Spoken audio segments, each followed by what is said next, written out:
ہم کریں گے ہر مظلوم کی حمایت۔ السلام علیکم ناظرین، میں ہوں حورین فاطمہ اور آپ دیکھ رہے ہیں حمایتی نیوز HD چینل۔ نظر ڈالتے ہیں آج کی اہم خبر پر۔ ملیر میں جرائم پیشہ کے سہولتکار خود صحافی نکلے۔ ایک طرف جرائم پیشہ کے خلاف سوشل میڈیا پر خبر چلانا اور دوسری جانب ان سے ہفتہ وار بھتہ طلب کرنا معمول بن چکا ہے۔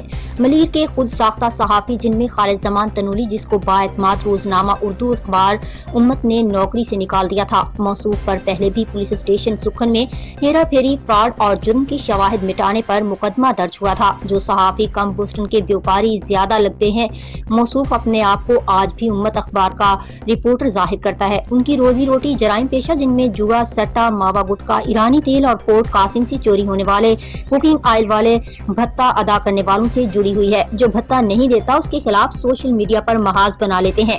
دوسرا خود ساختہ جعلی صحافی اشتیاق شاہ، جس پر مختلف پولیس اسٹیشن میں کئی مقدمات بھی درج ہیں، جن میں ایک مقدمہ دہشت گردی ایکٹ کے تحت بھی درج کیا گیا ہے۔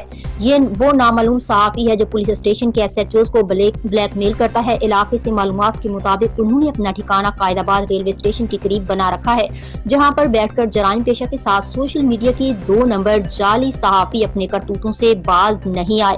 بلیک میلنگ پر اتر آئے، کہا جا رہا ہے ہمیں جب تک پلاٹ یا نقد رقم 15 لاکھ روپے نہیں دو گے خبریں چلتی رہیں گی۔ بلی اسی طرح تھیلے سے باہر آ رہی ہے۔ ان 2 نمبر جعلی صحافیوں نے ایک گروپ بنا رکھا ہے۔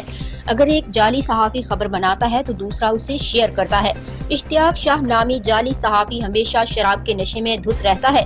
چند ماہ قبل اسے نشے کی حالت میں شاہراہ فیصل پولیس نے گرفتار بھی کیا، مقدمہ درج نہ ہو سکا۔ وجہ یہ تھی کہ موصوف جعلی صحافی نے نشے کی حالت میں اپنی گاڑی تیز رفتاری سے فٹ پاتھ پر چڑھا دی تھی۔ پولیس نے اسے موقع سے گرفتار کر لیا تھا اور گاڑی سے شراب کی بوتل بھی برآمد کی تھی۔ اب ایک بار پھر بلیک میلنگ کے ذریعے 2 نمبر صحافیوں کا سہارا لے کر جت برادری کی کردار کشی کرنے لگا۔